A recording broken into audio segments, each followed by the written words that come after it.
Assalamualaikum warahmatullahi wabarakatuh.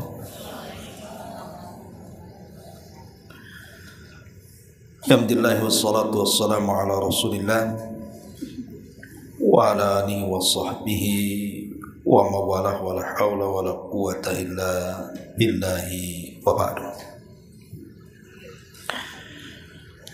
Kita lanjutkan kajian kita, masih membahas kitab Bulughul Maram,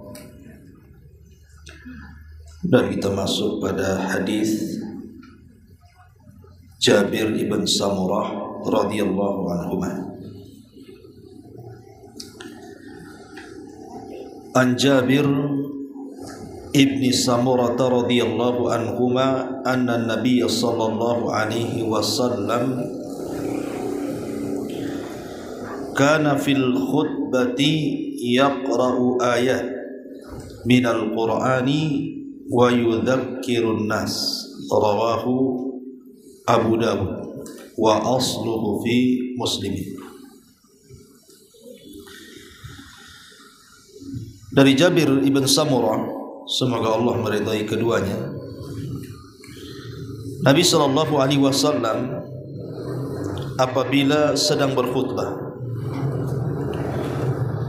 maka terkadang Nabi sallallahu alaihi wasallam membawakan ayat-ayat dari Al-Quran dan mengingatkan manusia.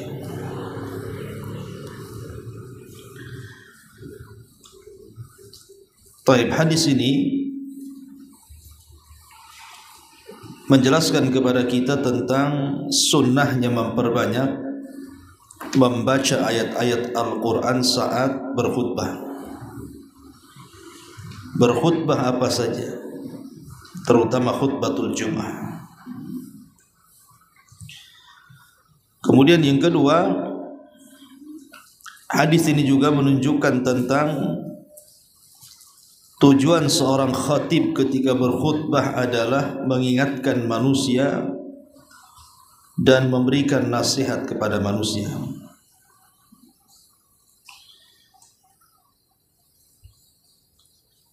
Nah, kalau kita melihat bagaimana sifat khutbah Nabi sallallahu alaihi wasallam, di antara kebiasaan Nabi sallallahu alaihi wasallam saat khutbah adalah,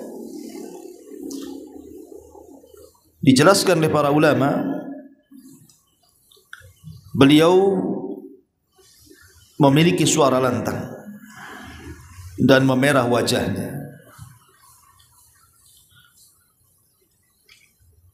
Kemudian terkadang ishtadda ghadabah, marahnya bersangatan sehingga seperti ka'annahu mungdiru jaisin, seperti seorang komandan perang yang siap menggerakkan pasukan.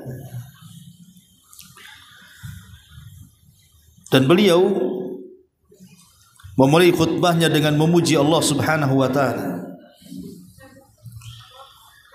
Kemudian juga bersalawat kepada Nabi sallallahu alaihi wasallam. Baru setelah itu kemudian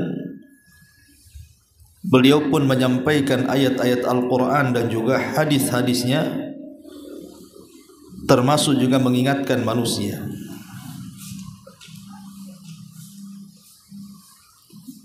Di antara contoh-contoh khutbah Nabi sallallahu alaihi wasallam seperti yang diriwayatkan oleh beberapa hadis, perkataan Nabi sallallahu alaihi wasallam, ayyuhan nas innakum lan tutiku aw lan taf'alu kullama amartum bihi walakin saddidu wa abshiru. Wahai manusia, kalian tidak akan sanggup dan tidak akan mampu melakukan apapun yang kuperintahkan kepada kalian, akan tetapi luruskanlah dan berbahagialah kalian. Dan banyak lagi contohnya. Artinya Nabi SAW ketika berkhutbah itu tidak lepas daripada membaca ayat-ayat Al-Quran dan juga memperingatkan manusia, terutama berbicara soal tauhid, mengingatkan manusia dari kematian, mengingatkan manusia tentang kubur, mengingatkan manusia tentang hari kebangkitan dan begitu seterusnya. Itulah kebiasaan Nabi saat berkhutbah. Taib. Kita kembangkan pembahasan masalah khutbah ini. Ma'asyiral muslimat yang dimuliakan Allah Subhanahu wa taala, kita tahu bahwa Nabi sallallahu alaihi wasallam diutus itu untuk menjadi muallimun nas al khairah, berusaha mengajarkan manusia kepada kebaikan. Itu tujuan Nabi sallallahu alaihi wasallam diutus. Sebagaimana Allah mengatakan dalam surah Al-Ahzab ayat 45, ya ayyuhan nabi inna arsalnaka syahidan wa mubasyiran wa nadhira. Wahai Nabi, kami telah mengutusmu sebagai saksi, pemberi kabar gembira dan pembawa peringatan. Wa da'iyan ilallahi biidnih wa sirajan munira. Dan sebagai penyeru kepada manusia untuk kembali ke jalan Allah dengan izinnya, dan sebagai pelita penerang umat. Dari ayat ini kita tahu bahwa Nabi SAW diutus oleh Allah Subhanahu wa taala sebagai muallim, pengajar, sebagai pemberi peringatan, pemberi kabar gembira, dan sebagai penerang dan pelita umat. Lah dijelaskan bahwa dalam posisi apapun Nabi SAW itu tidak pernah meninggalkan khutbah ataupun berdakwah kepada manusia. Hatta dalam kondisi Nabi SAW sedang melakukan perjalanan sekalipun. Contoh saja umpamanya ketika Nabi SAW membonceng seorang sahabat namanya Mu'adz bin Jabal radhiyallahu anhu, maka Nabi SAW memberikan nasihat di atas unta itu, berkhutbah. Ya gulam inni u'allimuka kalimatin ihfadillaha yahfadka ihfadillah tajidhu tujah. Wahai anak muda, maukah kuajarkan kepadamu beberapa kalimat, jagalah Allah niscaya Allah menjagamu, dan jagalah Allah niscaya engkau akan mendapati Allah di hadapanmu. Lah bagaimana di sini Nabi SAW mengajarkan kepada sahabat bukan Mu'adz, Ibnu Abbas radhiyallahu anhu, Abdullah ibn Abbas radhiyallahu anhu. Begitu juga kepada Mu'adz, sama, cuman bedanya kalau Mu'adz radhiyallahu anhu ditanya oleh Nabi SAW tentang haqqullah alal ibad, hak Allah kepada hambanya dan hak hamba kepada Allah. Kalau yang tadi maksudnya Abdullah ibn Abbas radhiyallahu anhu. Artinya dalam posisi Nabi SAW di atas kendaraan pun sedang berdua dengan sahabatnya, Nabi berusaha untuk berkhutbah, untuk mengajari manusia dan membawa manusia ke dalam petunjuk. Bahkan kalau Nabi SAW masuk pasar sekalipun, maka dijelaskan Nabi SAW tidak pernah meninggalkan kesempatan kecuali berkhutbah kepada manusia dalam pasar itu. Sebagaimana dijelaskan dalam beberapa riwayat, terkadang Nabi SAW berteriak di pasar-pasar, Qulu la ilaha illallah, Qulu la ilaha illallah tuflihu. Ucapkan oleh kalian wahai manusia la ilaha illallah, maka kalian pasti akan beruntung. Bahkan Nabi SAW pun dalam jihad sekalipun tidak langsung menyerang, tapi Nabi SAW berusaha menyampaikan risalah Islam dulu kepada musuh-musuhnya. Sebagaimana ma'ruf, Nabi SAW mengutus Ali radhiyallahu anhu dalam perang Khaybar. Kemudian Rasul mengatakan kepada Ali, ya Ali, kalau kau sampai di depan gerbang Khaybar, ajak mereka ke dalam Islam. Disuruh mereka untuk mengucapkan 2 kalimat syahadat. Kalau mereka mau, suruh mereka melakukan salat dan zakat. Dan begitu seterusnya. Baru kalau mereka menolak, mereka harus bayar jizyah. Kalau mereka tidak mau bayar jizyah, baru kemudian perang. Jadi perang itu solusi terakhir. Tetap Nabi SAW mengedepankan berdakwah kepada musuh-musuhnya. Karena tujuan Nabi SAW bukan mengangkat pedang, tapi tujuan Rasul itu adalah menegakkan hujah Allah kepada manusia. Bahkan Nabi SAW pun berkhutbah tidak segan-segan terkadang kepada anak kecil, menasihati anak kecil, seperti yang terjadi kepada seorang anak yang ketika makan di samping Nabi SAW, kemudian tangannya kemana-mana, ingin mengambil lauk yang jauh dari dekatnya. Maka Rasul mengatakan, ya gulam sammillah, wahai anak kecil, ucapkan bismillah. Wakul biyaminik, makanlah dengan tangan kanan. Wakul mimma yalik, makanlah yang dekat dengannya. Lihat, padahal yang ditegur Nabi SAW itu masih anak-anak kecil kan, masih anak-anak yang belum tahu, belum berakal seperti orang dewasa. Tapi Nabi SAW tetap mengarahkan anak-anak dan mengajarkan kebaikan. Ma'asyiral muslimat yang dimuliakan Allah Azza wa Jalla, dan banyak lagi. Nabi SAW berkhutbah, baik dalam solat istisqa, Rasul juga berkhutbah. Kemudian dalam solat kusuf, Rasul juga berkhutbah. Kemudian terkadang ketika hendak mengirim pasukan, Rasul berkhutbah. Kemudian ketika Nabi SAW sedang hendak berperang juga Rasul berkhutbah, termasuk juga dalam Jumat. Maka Nabi SAW juga berkhutbah. Artinya Nabi SAW terus berkhutbah dalam kesempatan yang banyak sekali di hadapan para sahabatnya, tidak pernah meninggalkan kesempatan kecuali berkhutbah, mengajarkan manusia ke dalam kebaikan. Karena itulah tujuan Nabi SAW menyebarkan hidayah di tengah-tengah manusia. Lah, salah satunya adalah dalam khutbah Nabi SAW dijelaskan dalam hadis Jabir ini, beliau kana fil khutbati yaqra'u ayati minal Quran. Beliau selalu dalam khutbahnya menyampaikan ayat-ayat dalam Al-Quran. Makanya aneh kalau seandainya ada seorang khatib kemudian berkhutbah tidak ada satupun ayat yang dibaca. Cemana dia berkhutbah dan apa yang dikhutbahkan?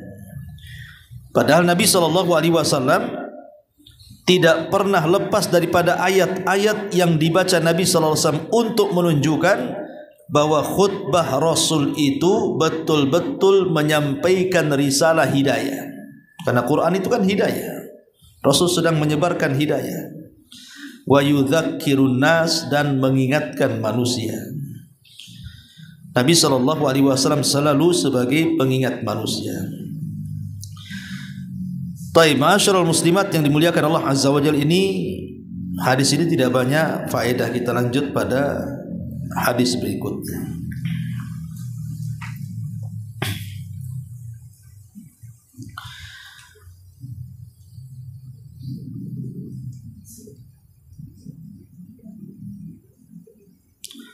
Wa an Tariq ibn Shihab radhiyallahu an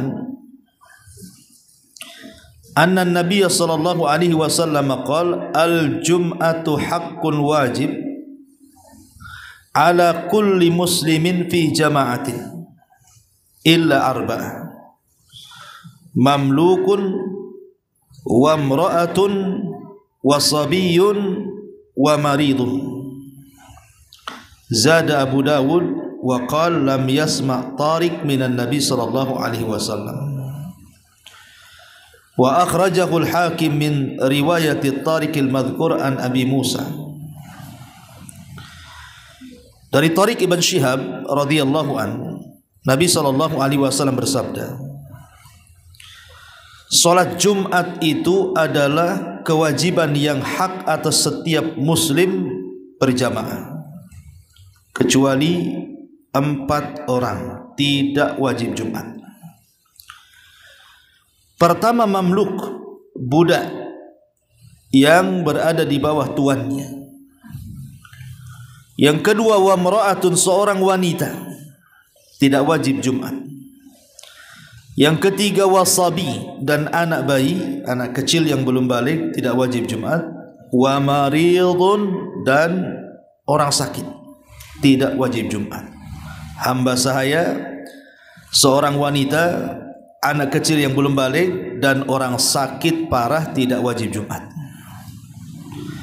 Hadis ini dikeluarkan oleh Imam Abi Dawud dan berkata, Tariq, periwayat hadis ini tidak mendengar dari Nabi SAW, tapi Imam Hakim meriwayatkan dari riwayat Tariq yang disebut di atas dari sahabat Abi Musa Al-Asy'ari radhiyallahu anhu.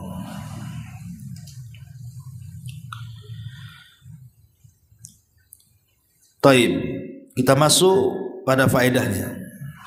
Apa faedah hadis ini? Yang pertama, wujubul jum'ati alal muslimin. Hukum salat Jumat itu wajib bagi kaum muslimin yang laki-laki. Kemudian yang kedua, bayanu man tasqutu anhum salatul jum'ah. Dalam hadis ini dijelaskan siapa-siapa orang-orang yang gugur boleh meninggalkan salat Jumat. Kemudian disebutkan budak, wanita, orang sakit, dan anak belum balik.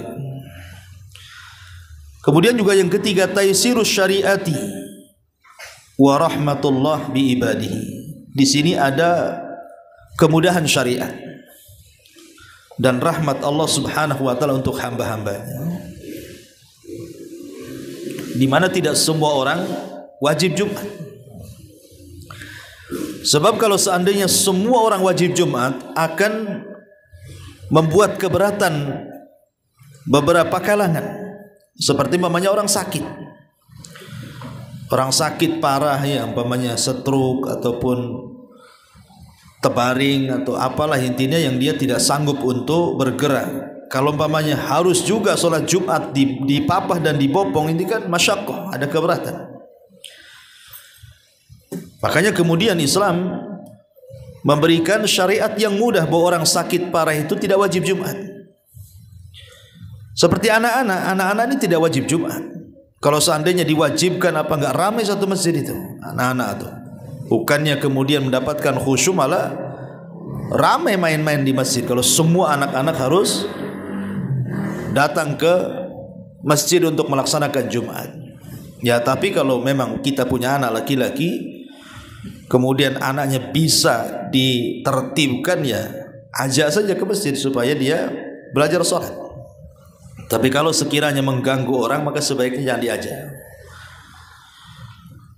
Jadi Islam ini mengajarkan kepada kita taisirus syariah, kemudahan di dalam menjalankan syariat. Dan di sini ada rahmat Allah Subhanahu wa taala, kasih sayang Allah kepada hamba-hambanya. Kemudian yang keempat, idza kana al-mardu yasiran la yashukku mahu hudurul jum'ati fa innahu yajibu 'alal marid hudurul jum'ati. Adapun kondisi orang sakit, kalau memang tidak parah sakitnya dan memungkinkan untuk melangkahkan kakinya untuk melaksanakan Jumat, maka bagi dia wajib. Jadi yang dimaksud sakit di sini artinya sakit yang tidak diharapkan kesembuhannya atau sakit parah yang dia tidak bisa melangkahkan ke masjid, gitu maksudnya. Taib, ma'asyiral muslimat yang dimuliakan Allah Subhanahu wa taala. Di sini ada beberapa faedah yang kita akan petik. Hadis ini selaras dengan firman Allah Subhanahu wa taala, fattaqullaha mastata'tum. Bertakwalah kalian semampu kalian.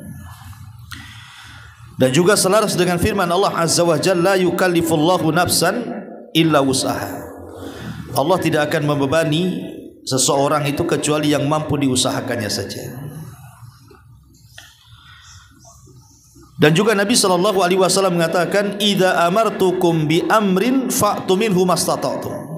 Apabila aku perintahkan kalian dengan sebuah perintah, maka laksanakanlah sesanggup kalian melaksanakannya. Dan ayat dan hadis-hadis ini menunjukkan kepada kita tentang kemudahan syariat Islam, bahwa Islam itu agama yang mudah. Islam itu bukan agama yang memberat-beratkan orang-orang yang memeluknya. Adapun apakah hanya terbatas 4 kelompok ini saja yang tidak wajib Jumat itu, ataukah ada kelompok-kelompok yang lain selain daripada 4 yang disebutkan dalam hadis ini, orang-orang yang tidak wajib Jumat? Maka disebutkan ada kelompok lain yang seseorang itu memiliki uzur, boleh meninggalkan Jumat bahkan jamaah. Di antaranya adalah mudafa'atu ahadil akhbatsaini, menahan dua perkara yang susah untuk dicegah, kubul dan dubur. Maksudnya kebelet kencing atau kebelet buang hajat besar. Maka kalau seandainya kemudian seseorang sudah hampir berangkat Jumat nih, atau mules sekali perutnya gitu ya, karena kepengen buang hajat, akhirnya balik lagi dia pulang, buang hajat dulu. Rupanya selesai buang hajat, selesai pula Jumat itu. Maka hal ini tidak mengapa berdasarkan riwayat yang dikeluarkan Aisyah radhiyallahu anha. Kata Aisyah radhiyallahu anha, aku mendengar Rasul bersabda, la salata bihadrati ta'am wala huwa yudafi'uhul akhbathan. Tidak ada salat ketika hidangan dihidangkan, dan tidak dianggap salat ketika seseorang menahan 2 khabath, buang hajat kecil dan buang hajat besar. Kenapa demikian? Kenapa kemudian tidak diwajibkan untuk melaksanakan jamaah dan Jumat? Karena bagaimanapun 2 perkara ini bisa menjadikan sibuknya pikiran, sehingga tidak akan khusyuk tuh. Orang kalau umpamanya ibu sholat kemudian menahan berak gitu ya, menahan kencing, gak akan khusyuk orang tuh. Pasti kemana-mana pikirannya. Sama dengan orang lapar juga sama. Makanya kemudian ini kelompok yang uzur dari jamaah dan Jumat adalah orang yang apabila lapar dihidangkan makanan, kemudian juga mencegah atau menahan 2 khabath tadi. Ini sebagai tambahan. Kemudian tambahan yang lain adalah al-khawfu, adanya kondisi takut, adanya perasaan takut. Boleh jadi mungkin masjidnya jauh. Kalau seandainya kemudian dia berjalan dari rumahnya ke masjidnya, akan terjadi kejahatan. Namanya contoh sekarang lah kayak peperangan gitu ya di Palestina gitu kan. Mau ke masjid di Senever, akhirnya takut. Kemudian juga mau keluar takut dibom, dalam rumah aja dibom gitu ya, apalagi keluar. Maka kalau dalam posisi takut seperti ini, tidak punya keamanan dalam negerinya, sehingga dia tidak memungkinkan ke masjid karena ada bahaya yang mengancamnya, maka orang yang takut seperti ini tidak wajib Jumat. Tidak wajib Jumat dan tidak wajib jamaah. Atau bukan hanya takut kepada dirinya, takut kepada hartanya, ditinggalkan nanti kerampokan. Karena sudah diincar rumahnya, kebanyakan, dan dia sudah tahu di situ ditinggal sebentar saja pasti ada yang hilang. Maka kalau dia takut kepada dirinya ataupun takut kepada hartanya kalau seandainya ditinggalkannya, maka orang seperti ini tidak wajib Jumat dan jamaah, cukup salat zuhur di rumah saja. Ini juga dikatakan oleh Imam Ibn Utsaimin rahimahullahu ta'ala, khafa ala nafsihi dhararan. Kata Imam Ibn Utsaimin, boleh meninggalkan Jumat kalau dia takut terhadap dirinya datang sebuah madarat yang menimpanya. Kemudian juga yang tidak wajib Jumat selain daripada orang yang takut ya, adalah al-matarus syadid, karena hujan yang deras. Pemanya dari rumah ke masjid itu kok hujan saat deras-derasnya, ya tidak mungkin juga gitu, kecuali ada payung, ya kan? Ataupun bisalah kemudian naik mobil, punya mobil ke masjid. Intinya jangan sampai datang ke masjid basah kuyup. Kan masalah bu kalau basah kuyup ke masjid ini. Maka kalau hujan deras, apalagi sampai membahayakan, maka tidak wajib keluar untuk Jumat dan jamaah. Ataupun ar-rihus syadid, angin yang sangat kencang, angin puting beliung, angin kencang sekali kan. Kita kalau kadang-kadang sebelum hujan itu ada angin kencang kan, kadang menerbangkan pula atap-atap rumah tuh. Maka ini pun tidak wajib Jumat atau jamaah. Kemudian juga al-bardus syadid lailan aw nahara, cuaca yang sangat ekstrim, mungkin panas bersangatan atau dingin bersangatan. Maka kalau seandainya cuacanya ekstrim sekali, panas-panas sekali atau dingin-dingin sekali, maka juga tidak wajib melaksanakan Jumat, cukup di rumah saja. Kemudian juga az-zulmatus syadidah, az-zulmatus syadidah, gelap yang luar biasa, yang tidak bisa dia keluar, gelap karena saking gelapnya dia nggak bisa. Umpamanya lagi gerhana matahari total gitu kan, dan hidupnya tidak pakai listrik, ya kan, mungkin seperti malam gelap, ataupun umpamanya tengah malam ingin sholat isya atau sholat subuh berjamaah, kalau gelap sekali dan tidak ada penerangan, maka tidak wajib datang. Dan sebab kalau nekat jalan bisa nabrak-nabrak namanya orang gelap ya. Nah, ini juga termasuk uzur secara umum ya. Secara umum orang itu tidak wajib Jumat. Termasuk juga al-ari, orang yang tidak punya pakaian. Pokoknya pakaian cuma satu, kemudian kotor atau terkena najis, dia harus cuci kemudian dikeringkan, sementara tidak ada pakaian lagi yang dipakainya, tidak wajib Jumat, cukup di rumah saja. Ataupun orang buta, orang buta ada yang mengatakan tidak wajib Jumat, walaupun sebagianlah mengatakan kalau dia mendengar azan dan ada yang menuntunnya maka wajib datang. Termasuk ghalabatun nu'as wan naum, terkalahkan ngantuk dan tidur.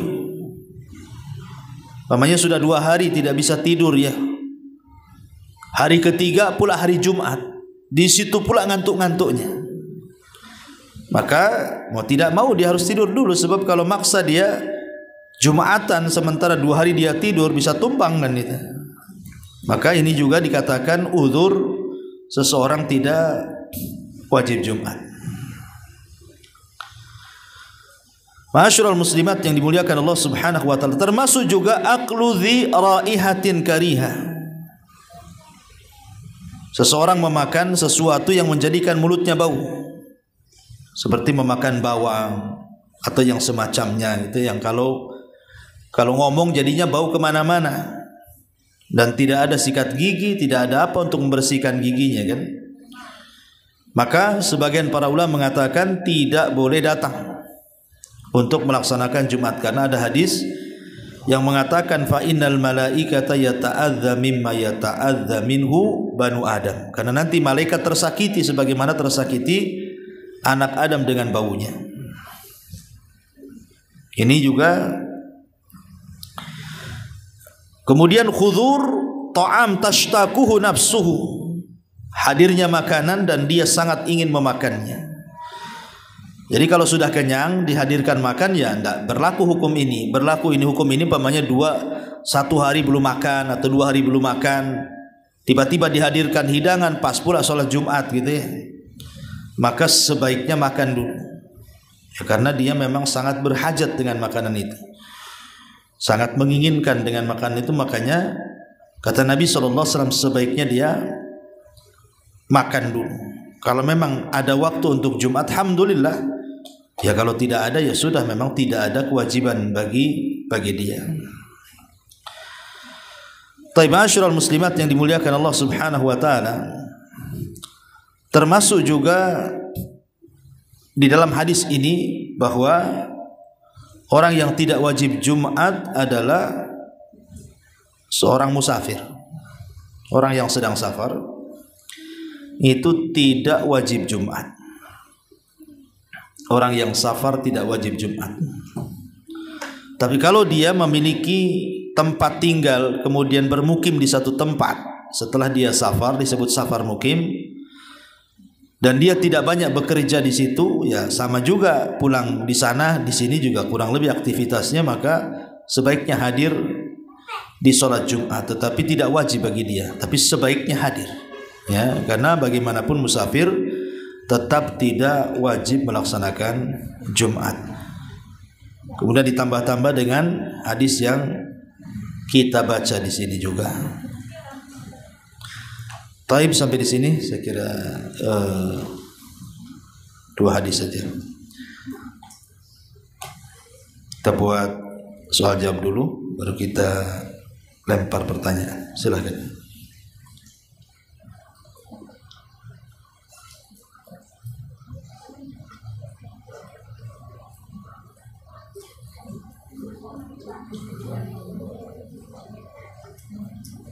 Bismillahirrahmanirrahim. Waalaikumsalam. Dan tadi tambahan uzur yang tidak wajib untuk melakukan sholat Jumat itu ada banyak. Apakah termasuk juga di sini itu ketika saat COVID kemarin itu masuk uzur yang mana? Apakah uzur karena cuaca yang panas atau dia ada uzur yang tersendiri gitu? Ya, alhamdulillah saat COVID kemarin memang terjadi silang pendapat di antara ustadz-ustadz kita, ya. Ada yang tetap ke masjid, ya. Ada yang tidak wajib ke masjid.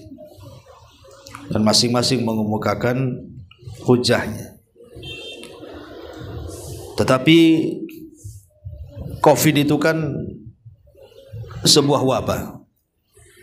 Dan wabah ini kan bahaya, bisa mengancam madarat kepada orang-orang yang tidak terkena wabah, akhirnya kena wabah, atau sebaliknya memperparah. Itu kembali kepada anjuran pemerintah. Sekali lagi, kembali kepada anjuran pemerintah. Dan waktu COVID kemarin kita tahu pemerintah tegas, ya,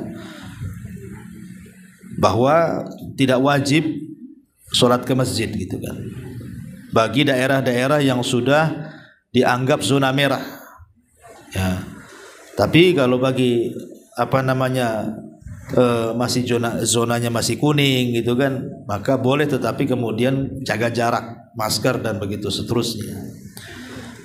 Ya, dikembalikan kepada arahan pemerintah.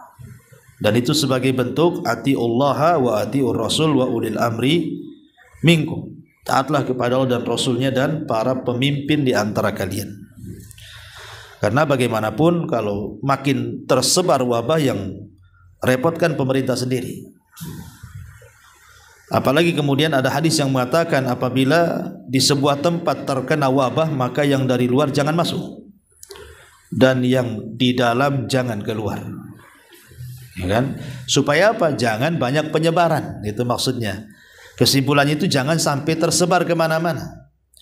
Maka kalau seandainya ada potensi penyebaran dengan seseorang itu ke masjid dengan alasan masjid kan tempat ibadah, tempat bersih, tempat ini, tapi kenyataannya juga banyak peristiwa orang yang terkena wabah itu justru dari masjid, entah dengan kawan sebelahnya, entah dari jamaahnya, imamnya kena, muadzinnya kena, kan banyak kasus-kasus seperti itu. Jadi kalau seandainya kemudian sampai menyebarkan virus, ya sebaiknya tidak datang ke masjid. Dan kemarin saya kira sudah jelas pemerintah dengan cara tegas mengkategorikan siapa-siapa yang boleh ke masjid, siapa-siapa yang tidak boleh ke masjid, dan apa saja aturan-aturan yang ada dalam masjid itu. Wallahu a'lam. Ya. Saya mendengar bahwa Nabi kalau ceramah juga memulai dengan bersolawat.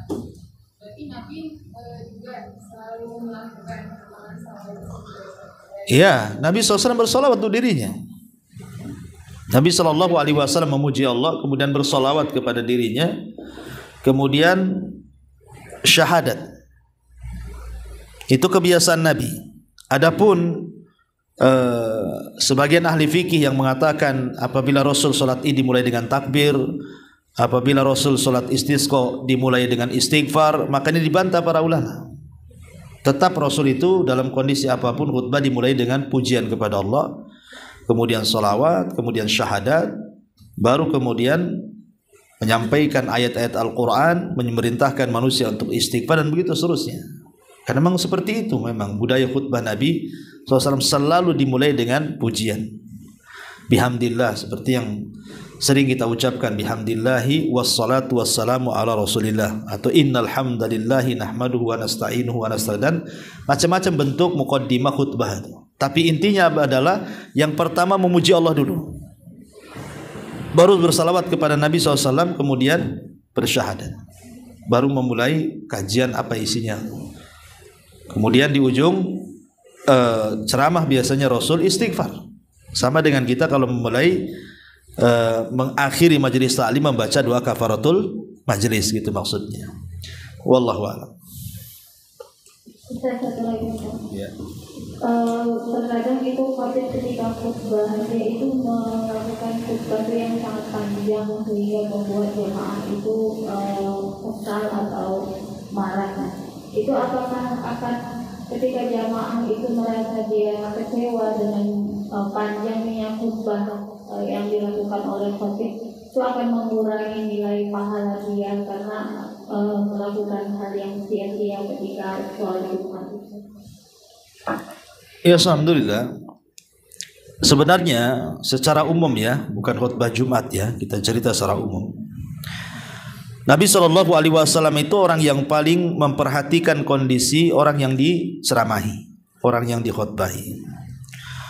Maknanya terkadang Nabi SAW itu berkhutbah dengan khutbah yang sangat-sangat singkat. Singkat sekali khutbahnya. Atau terkadang Nabi SAW berkhutbah dengan khutbah yang panjang sekali karena melihat kemaslahatan. Seperti contoh umpamanya dijelaskan oleh Amr ibn Akhtab, beliau menceritakan Nabi SAW pernah sholat fajar. Kemudian setelah sholat fajar Nabi berkhutbah sampai zuhur. Kemudian Rasul sholat zuhur. Selepas sholat zuhur Rasul naik lagi ke mimbar, khutbah lagi sampai ke asar. Ya. Kemudian Nabi SAW setelah sholat asar, kemudian Nabi SAW naik lagi ke mimbar sampai terbenam matahari. Bayangkan dari mulai terbit fajar sampai maghrib Rasul berceramah. Lama enggak? Lama. Tapi lihat bagaimana Allah memberikan mujizat kepada Rasul. Saya aja ngisi 2-3 jam kalau ngomong terus ini kayaknya enggak bisa. Cariawan juga kan itu ya, elak juga, haus juga.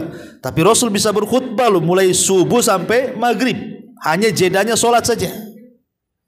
Berkhutbah menyampaikan Islam, sebagaimana hadis yang dikatakan dikeluarkan Imam Muslim itu. Dari sini menunjukkan bahwa lihat kondisi kan begitu. Kadang Rasul lama khutbahnya kan, karena tadi yurai ahwalan nas, kata para ulama, Rasul terkadang melihat hajatnya manusia ya. Tapi terkadang Nabi SAW tidak juga panjang, terkadang singkat saja. Dan khusus dalam sholat Jumat, khusus dalam sholat Jumat, maka ada hadis yang khusus bahwa kita dianjurkan untuk memendekkan khutbah dan memanjangkan bacaan Quran, khusus di sholat Jumat ya. Nabi SAW memerintahkan untuk memendekkan khutbah dan memanjangkan bacaan. Apalagi Nabi SAW itu kan dikenal dengan jawami'ul kalim, kalimat-kalimatnya singkat tapi syarat dan padat makna. Maka sebisa mungkin kalau seorang khatib itu naik mimbar sebagai khatib Jumat, maka sebaiknya sesingkat-singkat mungkin. Tapi alhamdulillah kalau saya lihat di masjid-masjid itu, pengalaman saya khutbah itu sudah ditulis tuh. Di mimbar itu khotib minimal 15 menit. Ada yang ditulis minimal 20 menit. Ada yang ditulis minimal 30 menit dengan sholatnya. Nah, saya kadang-kadang kalau disuruh khutbah itu sudah ada tuh.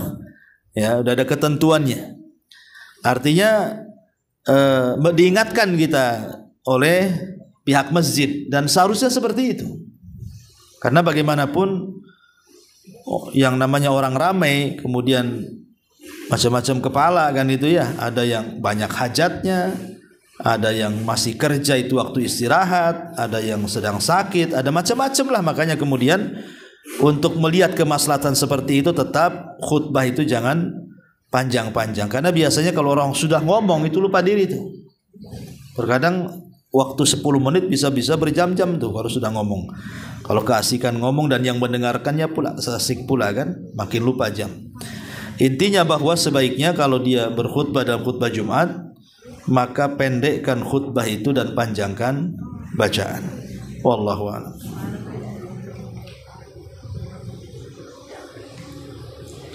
Dah? Kalau nggak ada, ini ada hadiah. Apa ini? Dompetnya. Isinya enggak nih? Taib. 3. Pot bunga enggak kan? Enggak. Pertanyaan yang pertama. Ada 2 perkara dalam khutbah Rasul yang Nabi SAW tidak pernah meninggalkan dalam khutbahnya. Apa 2 perkara itu yang selalu dibawa-bawa Rasul saat khutbahnya? Ya ujung tuh. Ahsanti, Masya Allah. Membaca ayat-ayat Quran dan menasihati manusia. Masya Allah. Taib. Kemudian yang kedua, sebutkan 4 uzur yang disebutkan dalam hadis seseorang tidak wajib Jumat. 4 uzur berdasarkan hadis. Siapa? Itu tuh. Oke.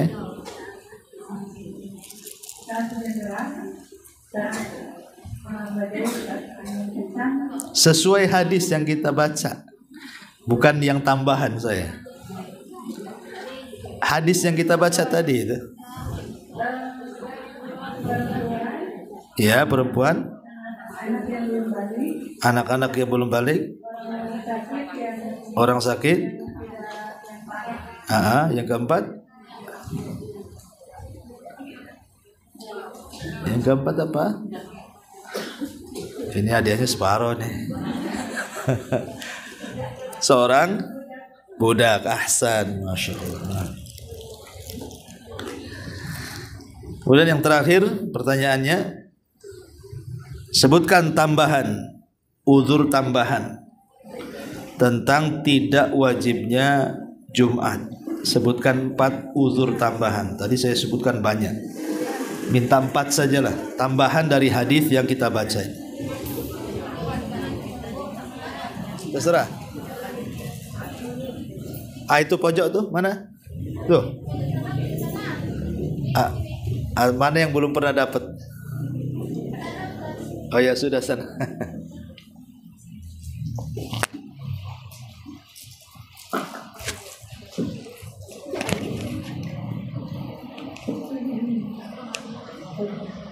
Pertama, menahan 2 perkara yang susah ditahan. Oke. Apabila lapar, makanan yang dimudahkan. Terus, dalam kondisi takut seperti masjid jauh, bahaya mengancam. Oke. Terus hujan deras, angin kencang. Iya. Apalagi banyak orang, cuaca ekstrim dan sebagainya. Oh iya.